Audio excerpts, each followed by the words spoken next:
When Dinah clocked in for her shift at the small, quiet cafe on a sleepy afternoon, she expected nothing more than another mundane day behind the counter. The soft hum of the espresso machine and the smell of freshly baked pastries filling the air were routine now, like the ticking of a clock that signaled the passing of time, yet today felt heavier. The room was quiet, almost too quiet for a cafe, as the lunchtime rush had come and gone, leaving only a handful of patrons to sip their drinks and type away on laptops. Dinah wiped down the last table by the window, checking her phone for the umpteenth time. Rent was due in 2 days, and her phone bill was already overdue. The tips today had been miserably small, nothing more than spare change tossed carelessly onto tables by customers who barely looked up from their screens. The sense of weariness had crept into her bones, but there was nothing to be done but continue.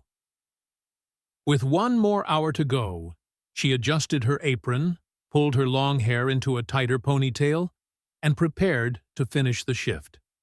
Her manager, a kind but worn-out woman named Carol, gave her a sympathetic glance from behind the counter. It was a look that said, "Hang in there," but Dinah barely noticed. She was already on autopilot, moving from one task to the next, focusing only on the clock. Suddenly, the bell above the door jingled, pulling Dinah from her thoughts. She looked up, startled, and saw a man walk in. Tall, with a lean frame, he dressed in a simple shirt and slacks that made him look effortlessly put together. Behind him, 2 other men entered, their eyes scanning the room in such a practiced way that Dinah immediately noticed something was off. They blended seamlessly into the background, but their sharp gazes suggested they were there for more than just coffee. Her instinct told her this wasn't the usual cafe visitor. This wasn't the kind of place that attracted high-profile guests, let alone someone who seemed to have bodyguards. For a moment, Dinah froze, pen in hand, unsure of what to do next. But professionalism kicked in, and she moved toward the table where the young man had seated himself in the far corner. "Good afternoon," she said, forcing her best smile. "Can I get you something to start with?" The young man looked up from his thoughts, and for a split second, Dinah couldn't remember what she was supposed to say.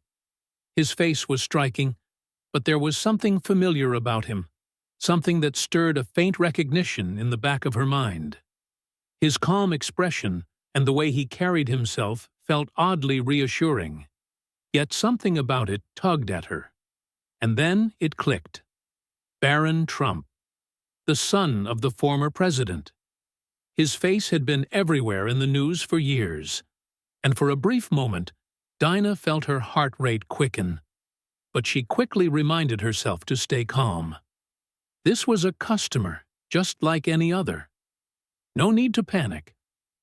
"I'll just have a cappuccino," he said softly, his voice polite yet reserved.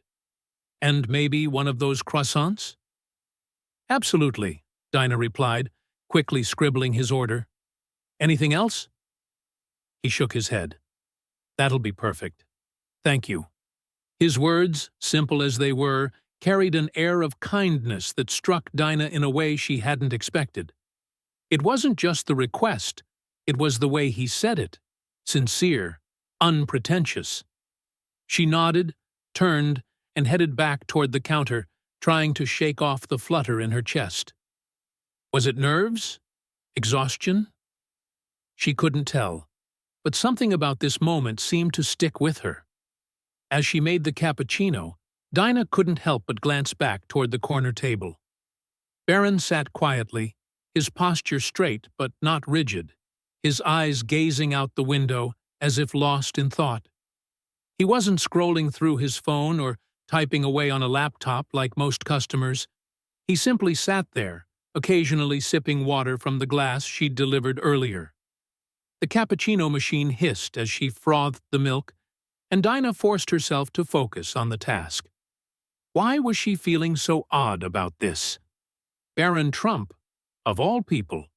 was just another person sitting at a cafe. She glanced at him again. Maybe it was his presence, or maybe it was the sheer contrast between him and the usual cafe visitors, lost in their digital worlds. Either way, there was something about him that made her heart race. With the cappuccino and croissant ready, Dinah balanced the tray carefully and made her way to his table. "Here you go," she said softly, placing the cup and pastry in front of him. Barron looked up and gave her a faint smile. "Thank you," he said quietly. "Of course," Dinah replied. "Let me know if you need anything else." As she turned to walk back to the counter, something made her pause. It wasn't anything overt, just a subtle feeling that his eyes were still on her. She couldn't quite explain it, but the moment lingered in her mind. Minutes passed as she went through the motions, clearing tables, refilling sugar containers, all while trying to push the odd feeling in her chest aside. The cafe had quieted again, save for the soft hum of background music. Out of the corner of her eye, she noticed Barron reaching into his pocket, pulling out a pen and quickly scribbling something on the receipt as his meal came to an end. His movements were swift, as though he didn't want to attract attention. He folded the paper neatly, tucked it beneath his empty coffee cup, and stood up. Dana watched him for a second longer before shaking herself out of the daze and focusing on the task at hand. "Thank you for coming," she called softly as he passed by. Barron turned back slightly and smiled. "Have a good day." The words hung in the air, and Dinah stood there frozen for a moment, watching him exit the cafe, his two bodyguards close behind.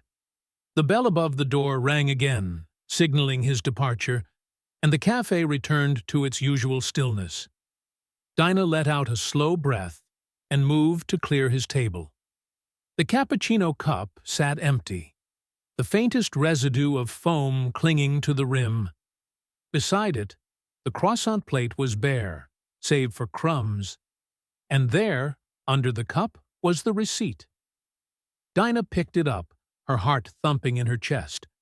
She expected the usual meager tip, perhaps a few dollars, maybe even a generous one for someone of Barron's wealth. But what she found was unexpected. The tip was large, far more than she could have imagined. 4 crisp digits. But it wasn't just the money that caught her attention. It was the note written at the bottom of the receipt, in neat, handwritten letters. "Your kindness and hard work don't go unnoticed. My family has been where you are. Stay strong. Brighter days are coming." Dinah's hands trembled as she read the note again, slower this time, her heart swelling with emotion. She glanced toward the door, but Barron had already disappeared. Hot tears filled her eyes, and she sank into the chair at the table, unable to hold them back. The tip was generous, yes, but it was the words that moved her, the recognition of her struggle, the simple, powerful reminder that someone saw her. It wasn't just about money. It was about the humanity of the moment. It was about someone acknowledging her existence in a way she hadn't felt in a long time.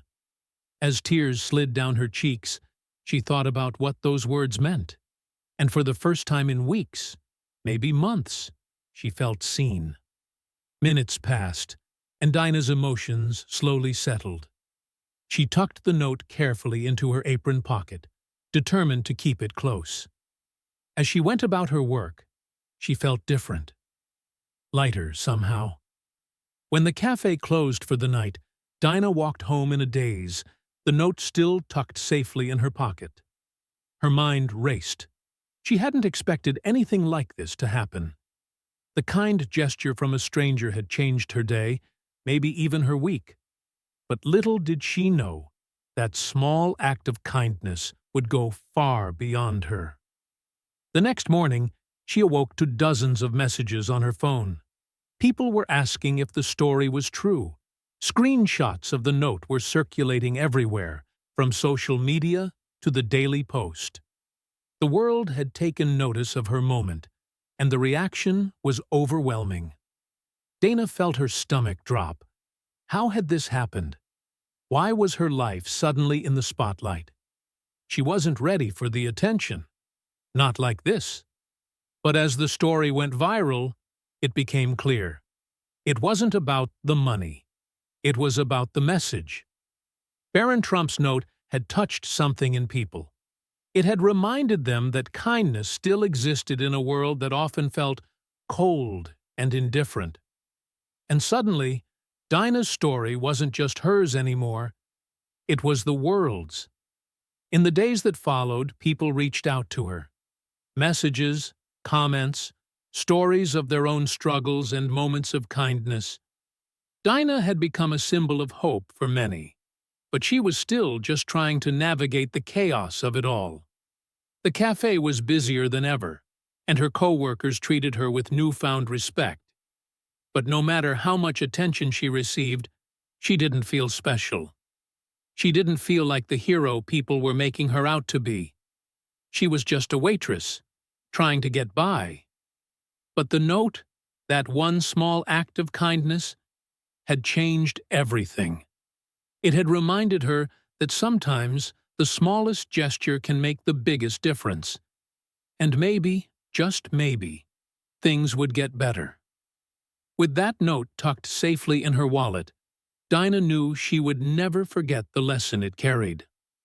Kindness mattered. It was the kind of message the world needed, and it had come to her when she least expected it, to remind her that brighter days were indeed coming.